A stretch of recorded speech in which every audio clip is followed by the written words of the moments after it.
This is Alec Debogorski, and you are listening to TNCRadio.live. Hello and welcome to TNCRadio.live. This is Truckers Life Radio. And now here's your host, Ron Frazier. Welcome to Truckers Life Radio on TNCRadio.live. For those of you who are joining us for the first time, we are a radio program that is dedicated to helping drivers on life's highway. As we begin our program, we want to encourage you to contact us at truckerslife@tncradio.live should you have any questions or even possibly a story of your own that you would like to share with us. I'm Ron Frazier, along with my co-host Derek Thompson. Derek, you have a special guest today. Will you take and introduce to our listeners who our guest is? Yeah, absolutely, Ron. I'm really excited about our guest for this evening. It's Jonathan Daugherty, and Jonathan is the founder of Be Broken Ministries that is based in Texas, but is really all over the country, and they have a very powerful ministry. So I'm excited to have you. And Jonathan, I want to welcome you to the program. Thanks, Derek and Ron. It's great to be with you today. It's great to have you, Jonathan. Yep. So, Jonathan, as I just mentioned, you're the founder of Be Broken Ministries, and I thought that'd be a great place to start for our listeners. If you could just kind of fill us in on who Be Broken is and what you do and all that good stuff. Yeah, so Be Broken was founded back in 2003, and I'm the founder of the ministry, and I'll share with you a little bit of even kind of my own story a little bit later of how that all came about. But so we've been doing this ministry we're into our 19th year of ministry, and our mission is simple. It's we want to help men, women, and families move from sexual brokenness to wholeness in Christ and equip others to do the same. Simple mission, broad reach. We do try to help men, women, and families dealing with all kinds of sexual brokenness issues, everything from pornography to sex addictions to even dealing with traumas from one's past as related to sexual brokenness. Mm-hmm. We have spent most of our time, I shouldn't say most of our time, much of our time over those 19 years has been doing a lot of what we're doing right here in terms of trying to connect with others who are also in this space of ministry. So while we have some of our own, programs and content and resources and things like that we offer to those who come to us for help, so much of what we do is we've been spending nearly 20 years reaching out to those who also are in this space of ministry. Because one thing I learned real early on when I started the ministry was that one person or one ministry alone cannot possibly respond to all of the needs that there are in this space of ministry. So we need each other. One of our favorite phrases around here is that we're better together.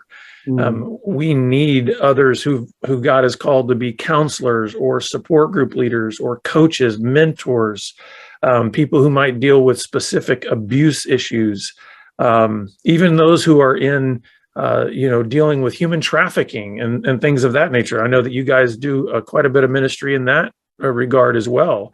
We all have kind of our lane that we need to be in, but we love to lock arms with those who are also in this space. And so Be Broken is, we like to call it kind of like a launch pad for people who are wanting to move from sexual brokenness to wholeness in Christ. And we try to help them on that journey through not only our own resources, but also the resources of many that we have connected with over the years. Yeah, that's great, Jonathan. I love the way that you frame it. Moving from sexual brokenness to wholeness and to purity.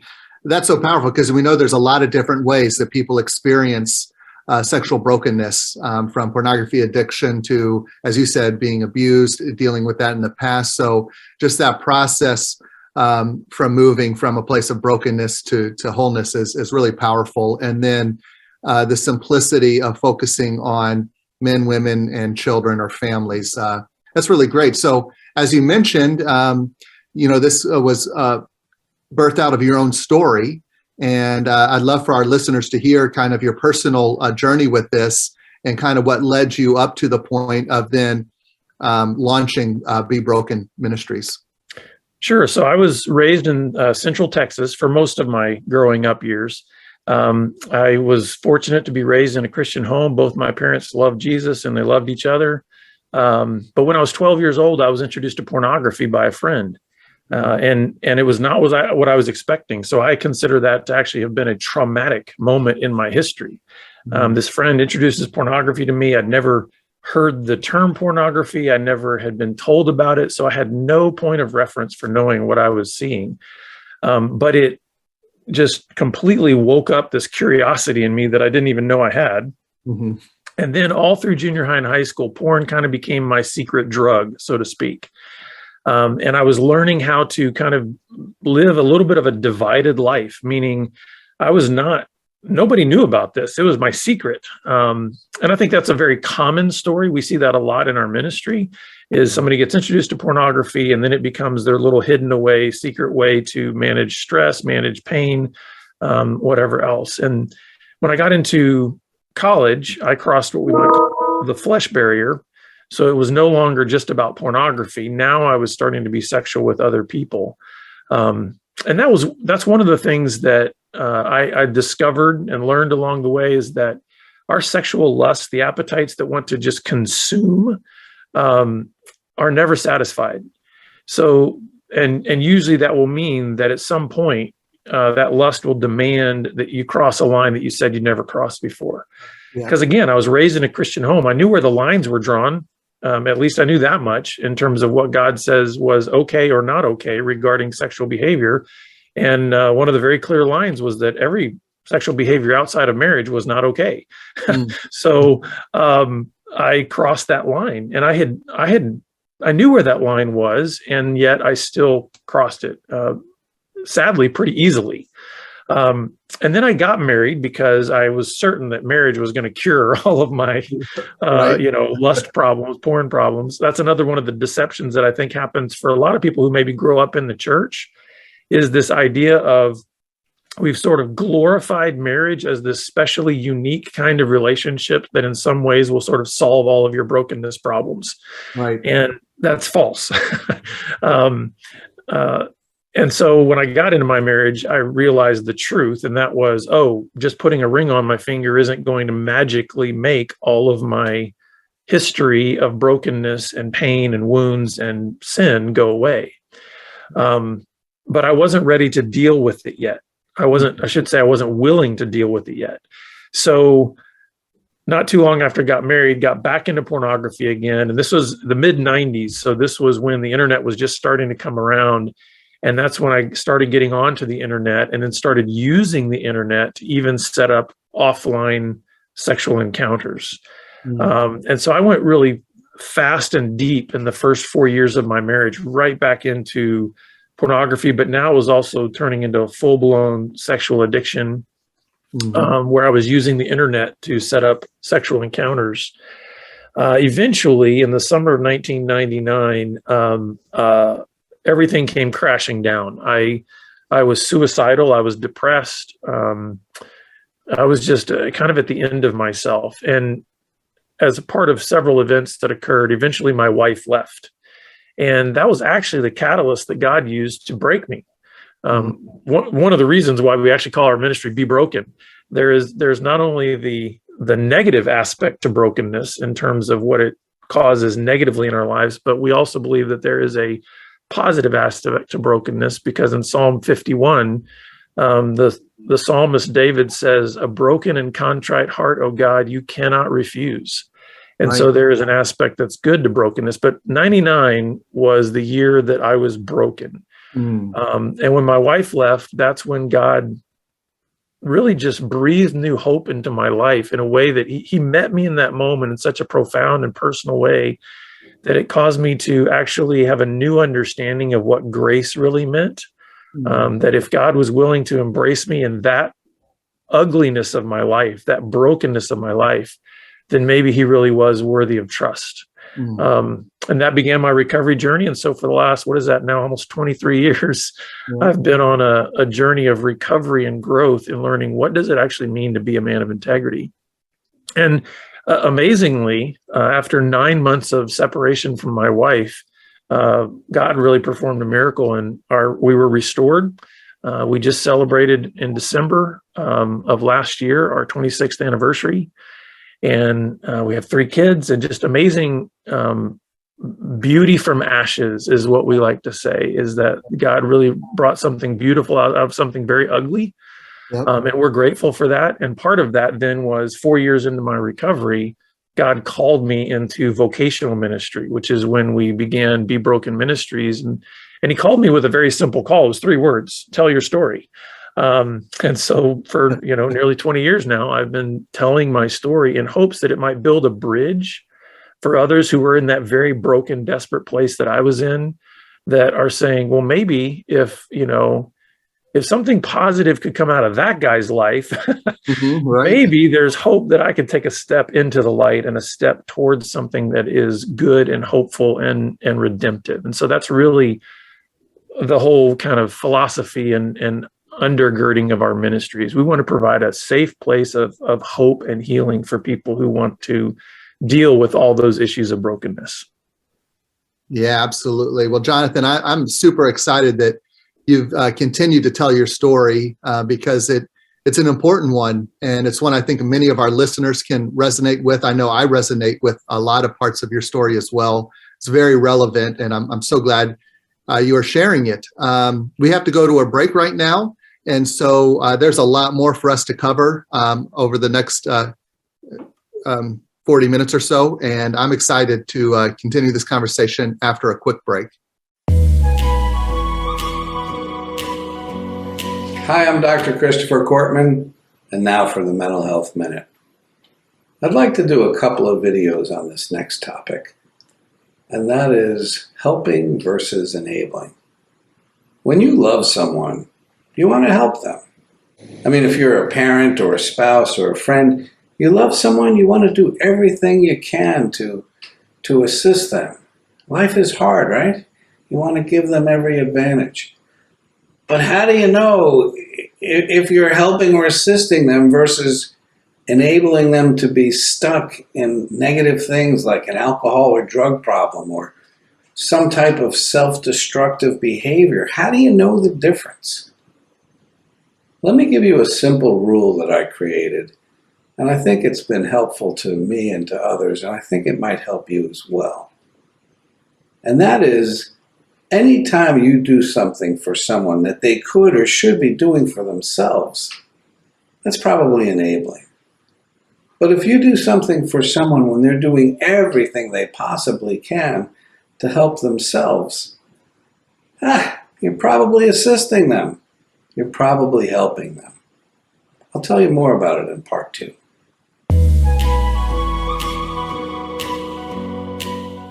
Be sure to listen to Building Strong Minds with Dr. Chris, Mondays at 7 p.m. Eastern, 6 p.m. Central, right here on tncradio.live.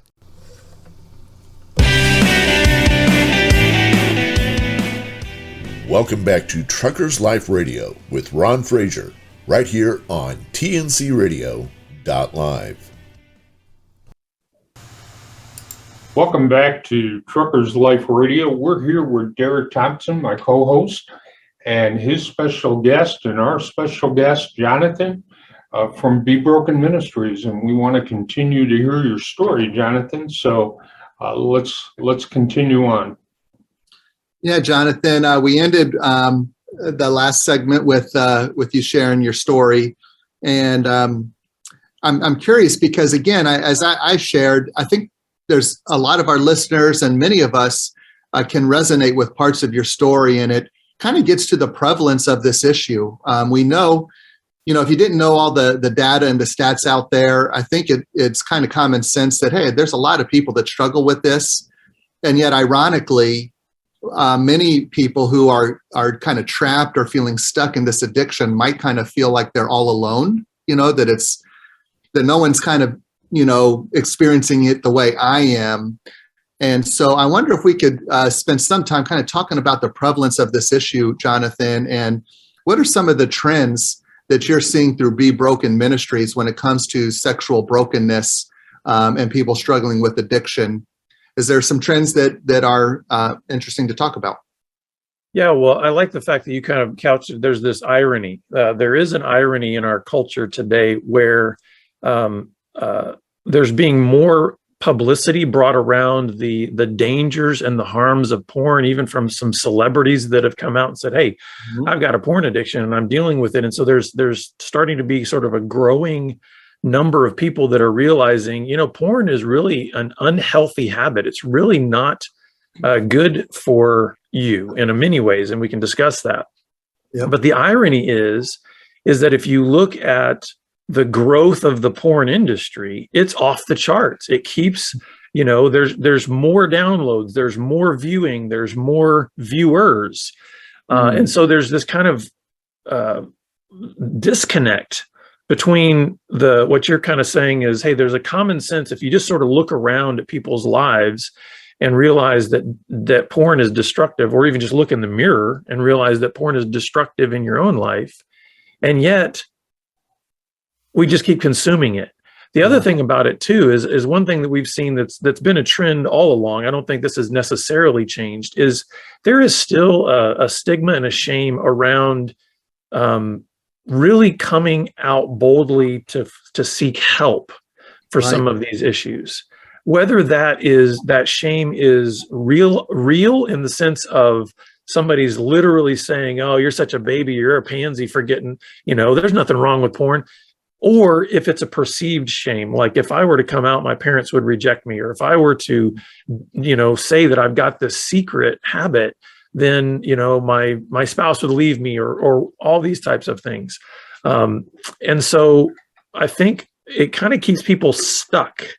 Yeah. And they just kind of stay in this limbo state. And so I think one of the other things that I think we're seeing as a trend is that, and this is actually a positive trend, regardless of dealing with percentages, there are a greater number of people that are seeking help now today than there were, 20 plus years ago when I started my own recovery. And that's a good thing. There's a lot more ministries in this area. There's a lot more resources. I'm not kidding you. In 1999, when I started my recovery, there were maybe 2 Yeah, books. you can count them on one hand, right? Yeah, there were maybe 2 books there were only 2 books that came from a Christian worldview. There were a couple, by that time, Patrick Carnes had written a couple of books in this area. He's the one that actually coined the term sexual addiction back in the 80s.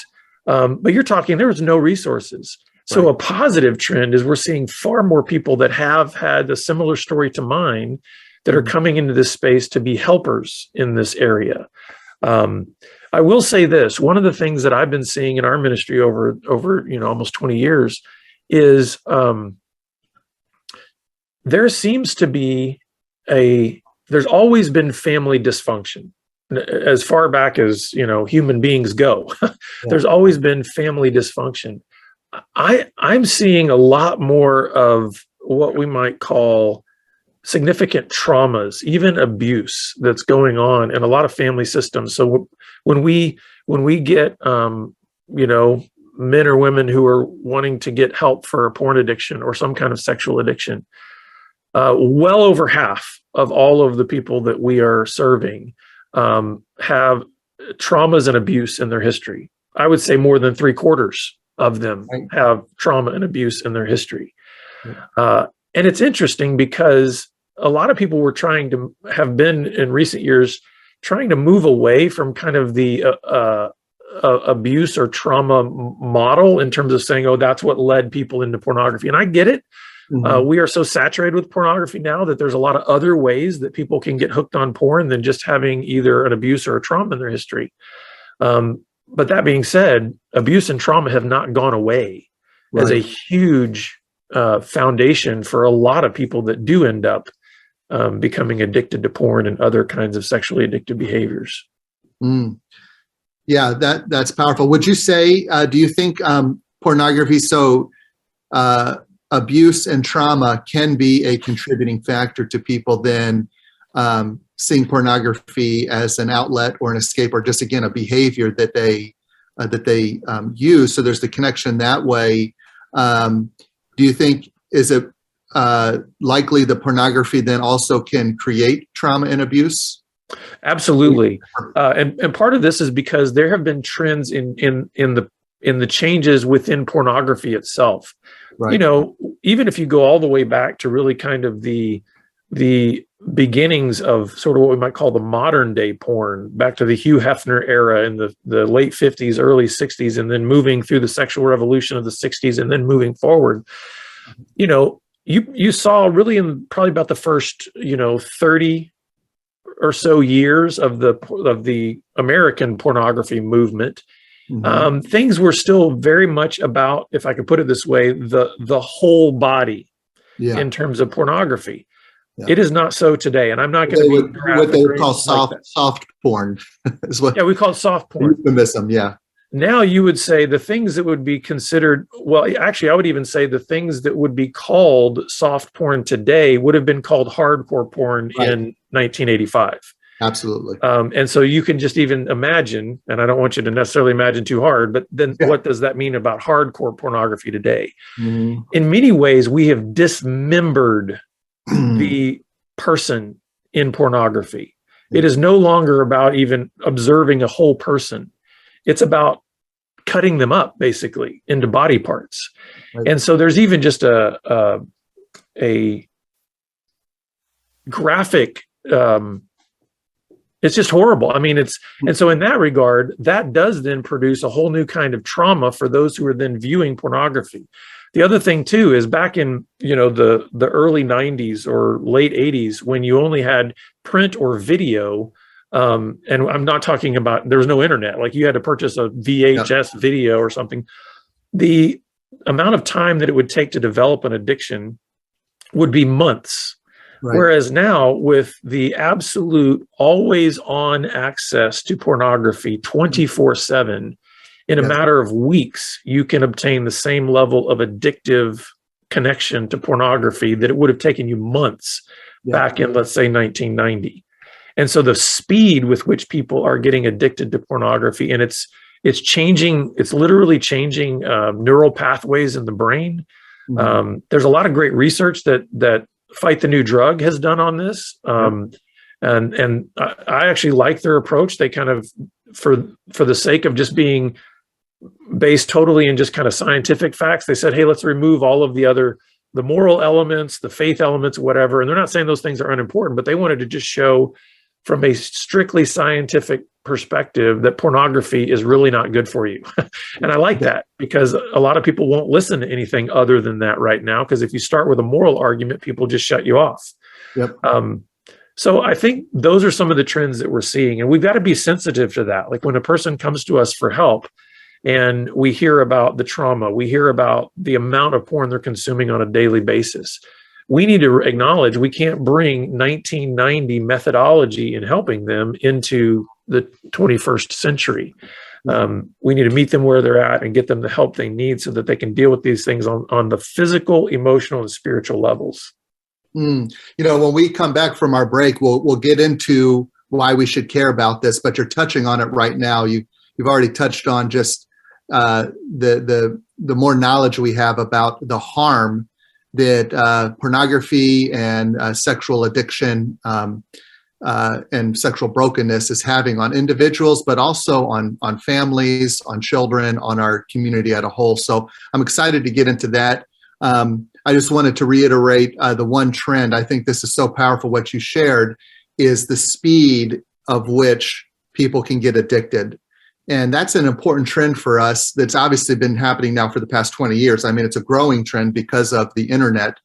But I think it points to what you shared about the irony of we're becoming, because of that speed, because it's so easily accessible, and there's more knowledge about it, we're at the one hand, again, realizing that this is very harmful. It's not good for me. I've been consuming, way too much of it, and it's creating harm in my life. While at the same time, the industry is growing and expanding at record paces. So all of that is really interesting, and it's interesting to see how it all works together as well. So we need to take a quick break, and when we come back, we'll continue this conversation with Jonathan.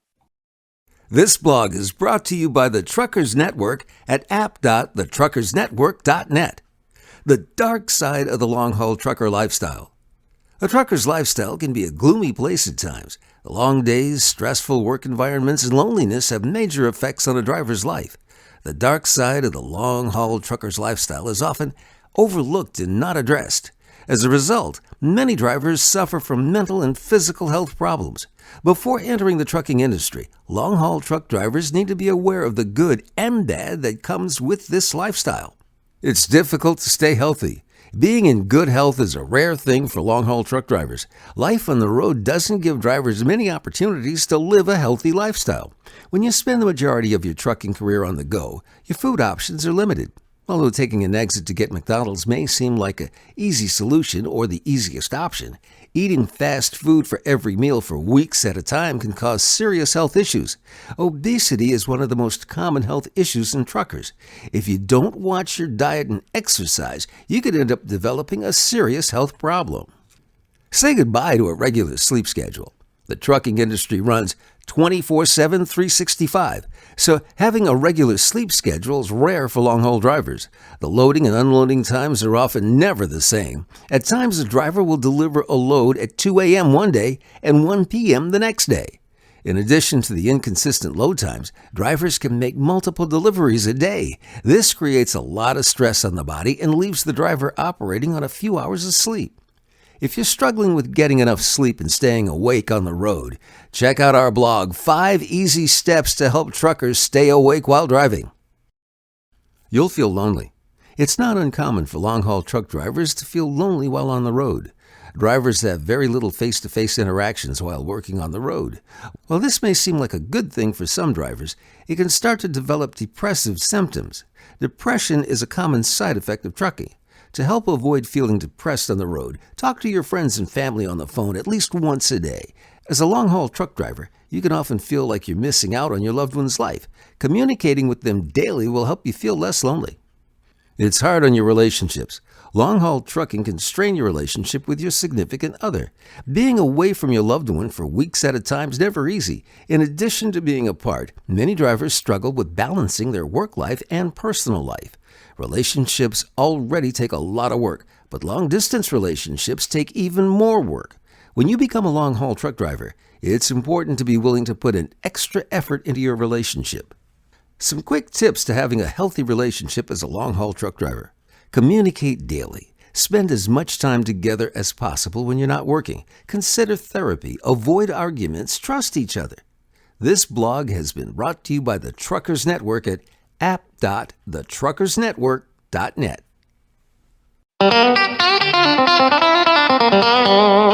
Don't miss Marcia Campbell, North America's trucking sweetheart, Thursdays at 6 p.m. Central on tncradio.live.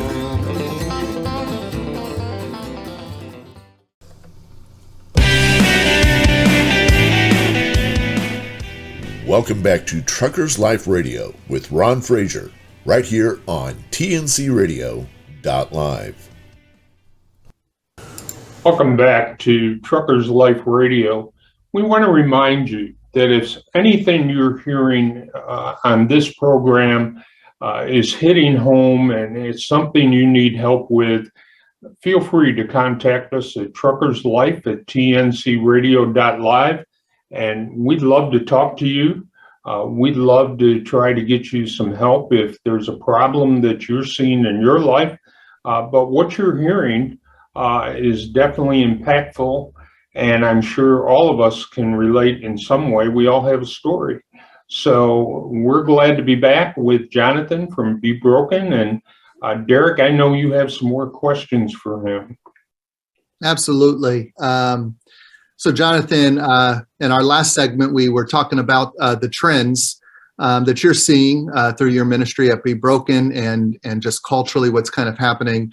And one of the things we didn't get time to share in that segment is the way the pandemic might have created even more problems for people.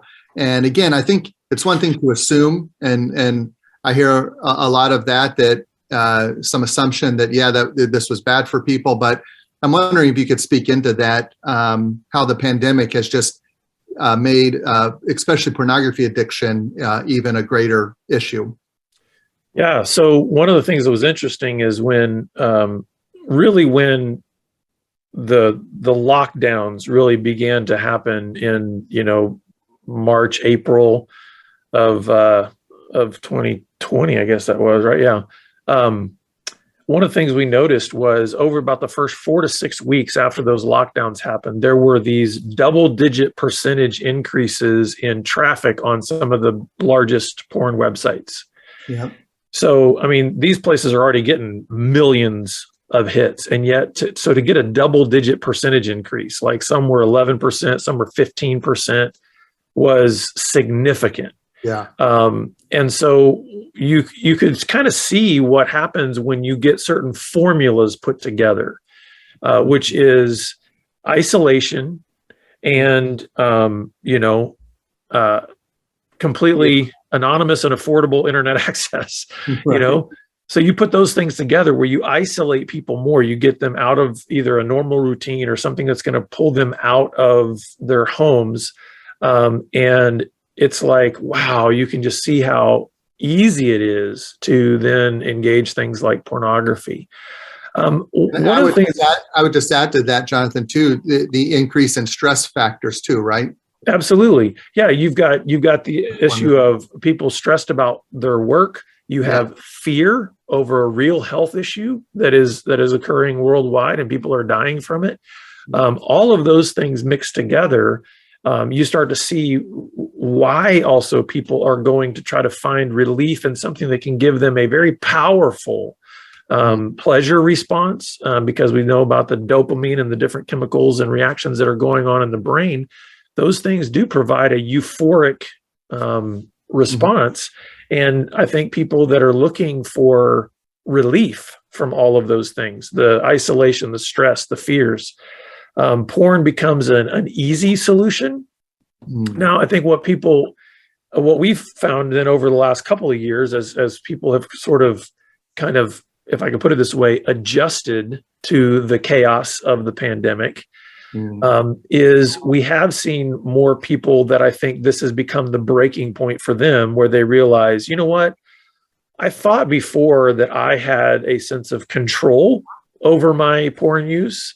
Yep. And now I'm realizing, no, it was the other way around. It has control over me.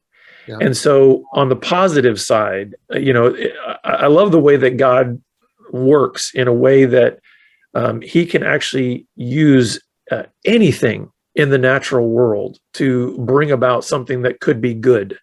So even something that's really negative, really painful, really stressful, really hard, he can use it in a way that can bring good. And so we've seen that in many, many people's lives over the last couple of years, that the pandemic was the trigger point, was the tipping point for them to realize this is not some little issue that I have control over.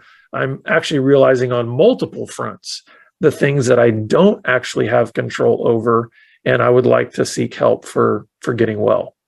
Yeah, that's powerful. So Jonathan, I'd like to, I can imagine a lot of our listeners, I think, again, it's easy for people to see that, this is a growing trend. This is affecting a lot of people. We know this is a real issue. But, and you even mentioned it in your story, when you first got married and you had some of this, it was like, you weren't quite ready to seek help for it. It's not a big deal until it becomes a big deal. And I wonder if we could talk about why we should care about this issue. Why should we care about pornography addiction? And really kind of speak to those people who think, but is it really that big of a deal? Yeah, I think this is a great question.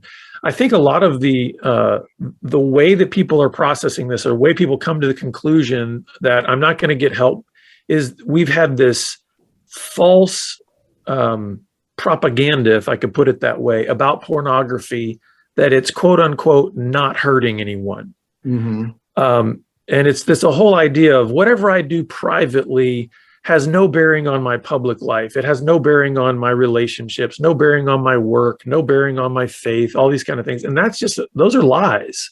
Yeah. The reality is whatever you do privately is shaping you into the person that you are wherever you are, whether that be in your family, at work, at church, at school.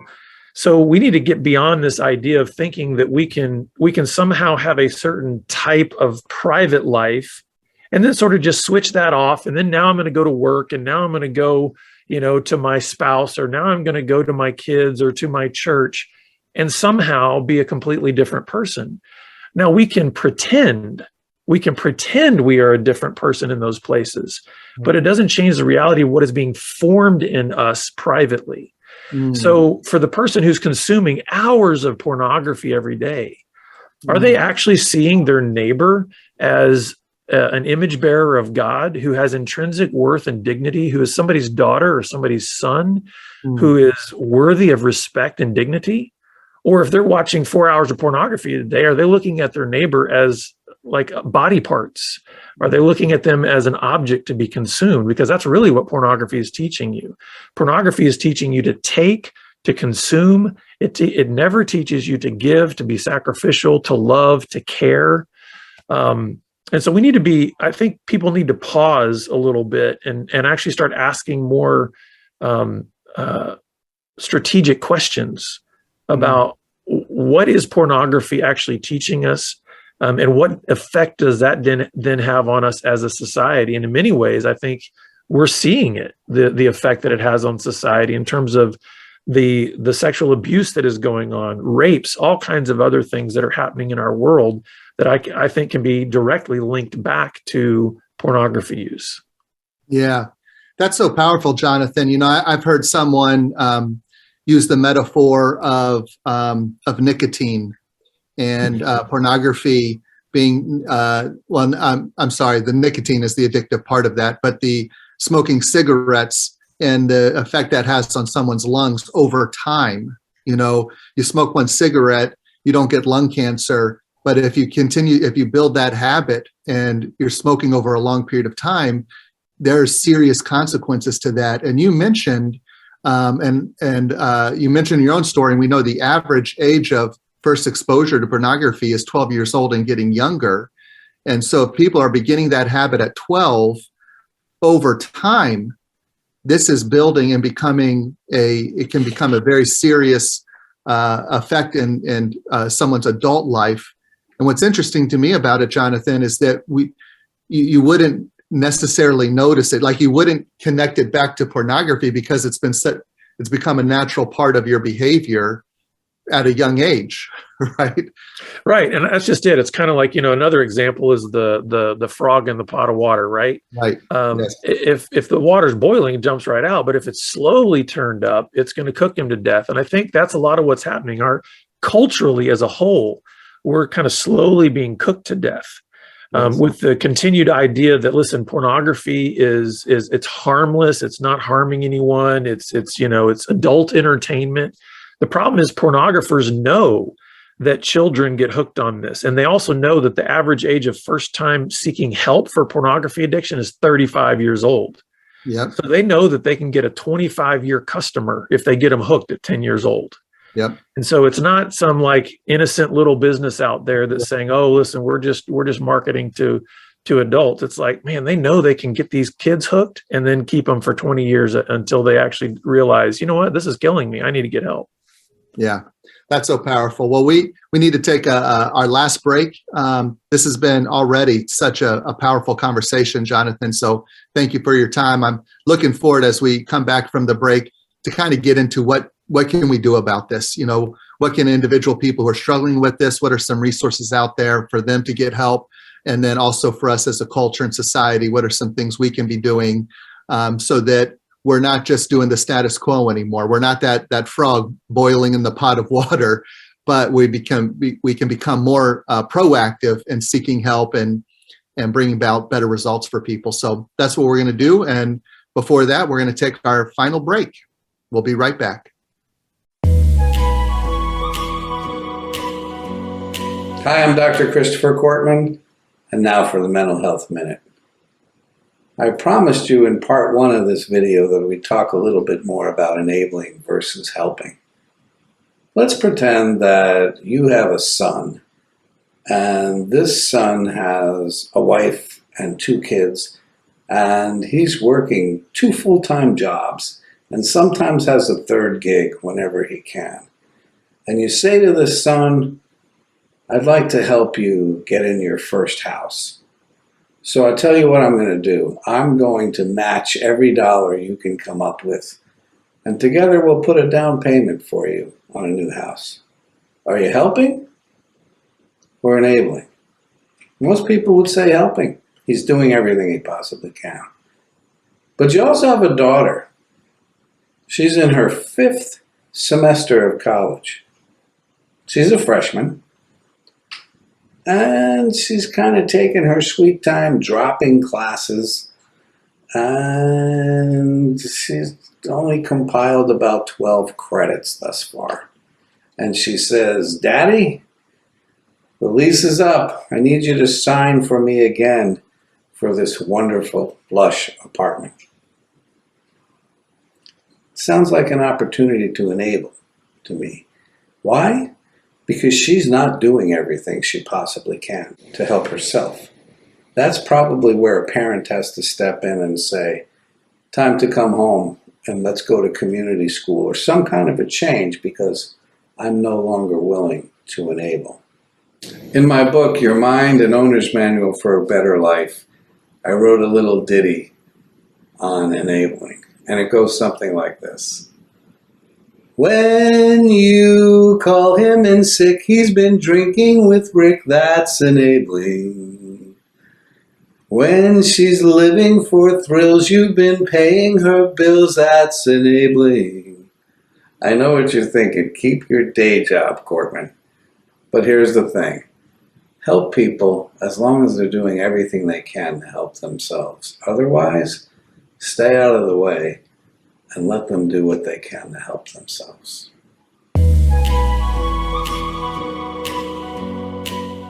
Be sure to listen to Building Strong Minds with Dr. Chris, Mondays at 7 p.m. Eastern, 6 p.m. Central, right here on tncradio.live.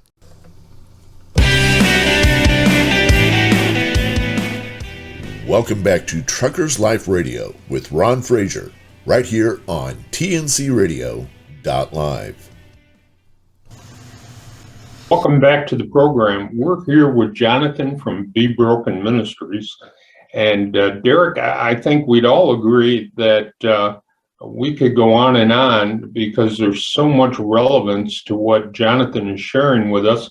So without taking much more of his time, let's move forward and hear what else Jonathan has to share.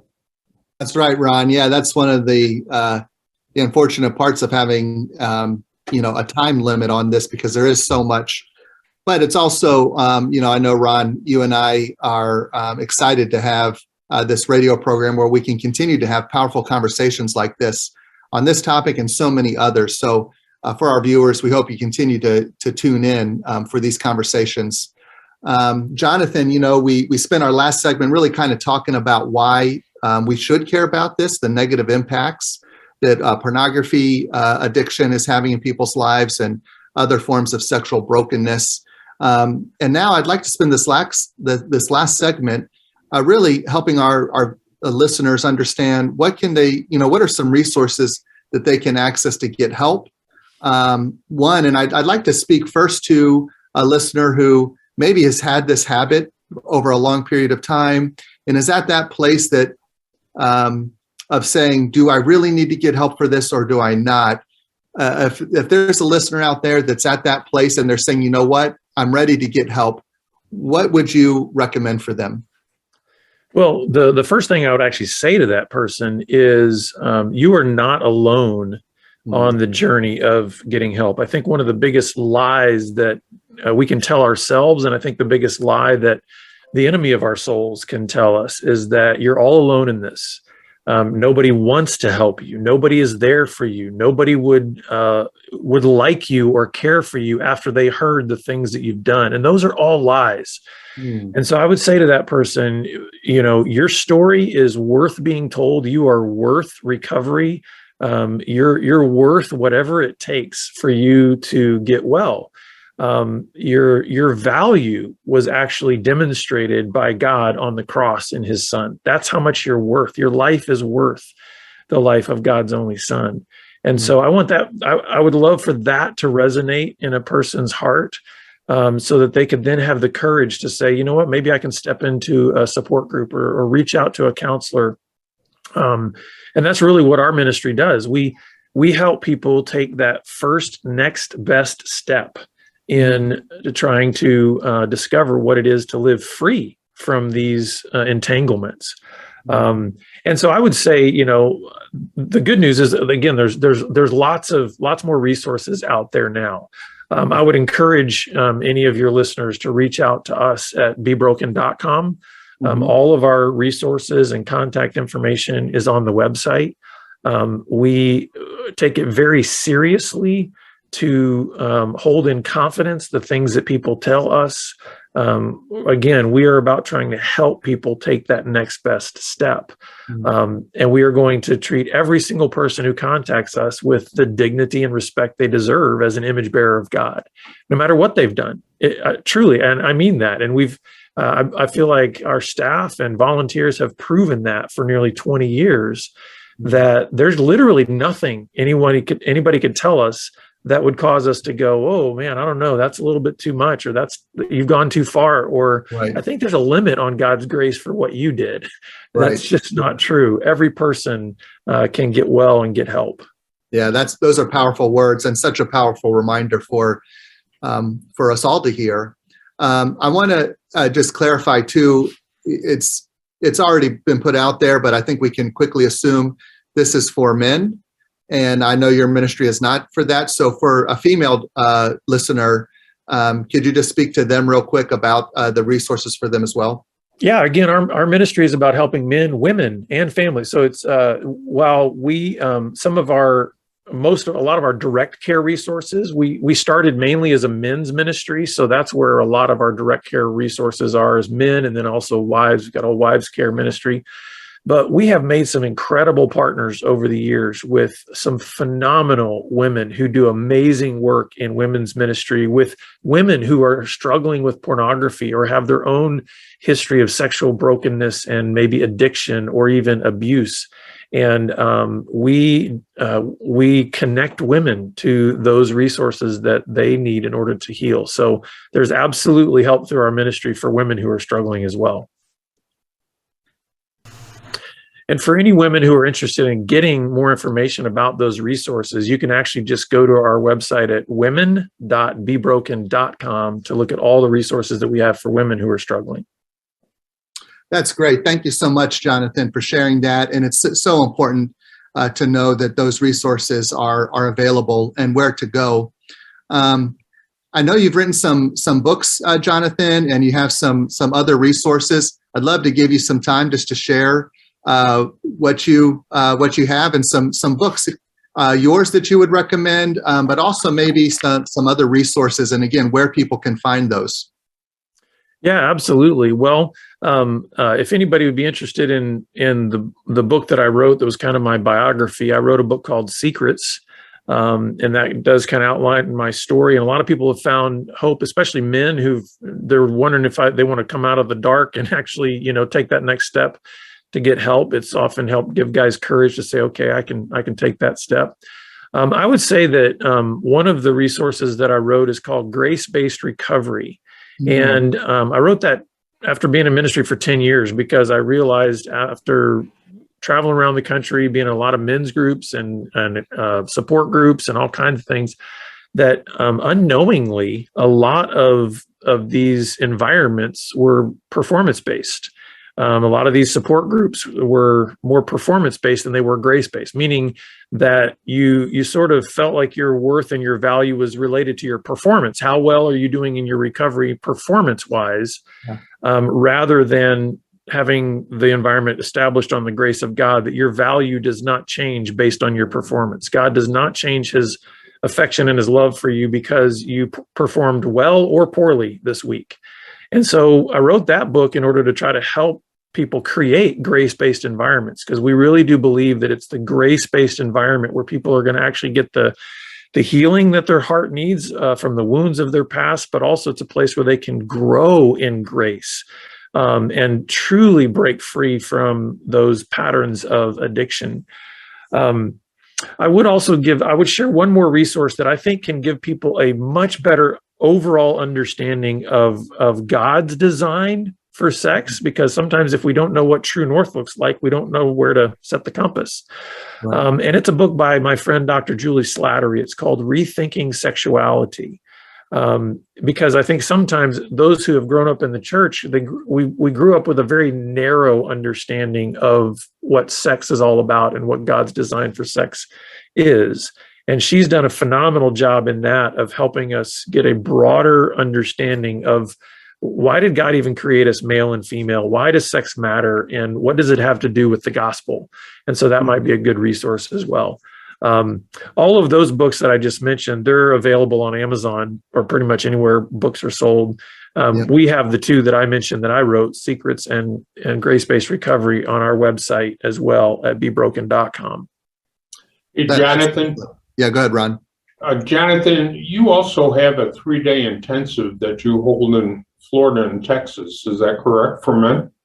Yes, it's called Gateway to Freedom, and it is a 3-day intensive workshop. We've been doing that for many years. Hundreds of men have come through there. And that is a great way for a man who is saying, you know what, I really want to dig in and get to the root of my issues. And we've seen so many men find incredible freedom and hope in those weekends. It creates an incredible launch pad for the next season of their lives. And it's not only about the 3 days, because we have a phenomenal aftercare program where men are invited into this community of alumni who are now growing together and being mentored in their journey of recovery. Yep, and we're excited to be partnering with you as well. You have it in Texas and Florida, and our partnership bringing it to Pennsylvania. So it's now available in 3 states, which is exciting. And people can learn more about that at BeBrokenMinistries.com as well, right? BeBroken.com. Yeah, just BeBroken.com. BeBroken.com. Well, Jonathan, this has been an awesome conversation. Thank you so much for spending some time with us this evening. Again, for continuing to share your story and creating a bridge for people to move from sexual brokenness to sexual wholeness and healing. Your work is very, very important, and we're excited to be able to share that with our listeners. And we hope you all have a great life. Yeah, I want to say thanks, Derek, to you and Ron. We really love the work you guys are doing, and it's exciting to partner with you all because, again, we do believe we're better together. So thank you for having me. Absolutely. Thank you, Jonathan.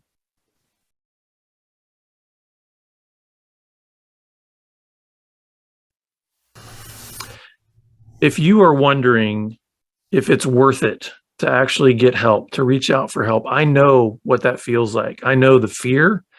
I know some of the anxiety that feels like. I know all the questions that can be going through your head about what impact will this have on my relationships, on my work, on my future. I'm here to tell you it's worth taking that step. I know it feels like a risk. It can even feel like you're stepping off a cliff.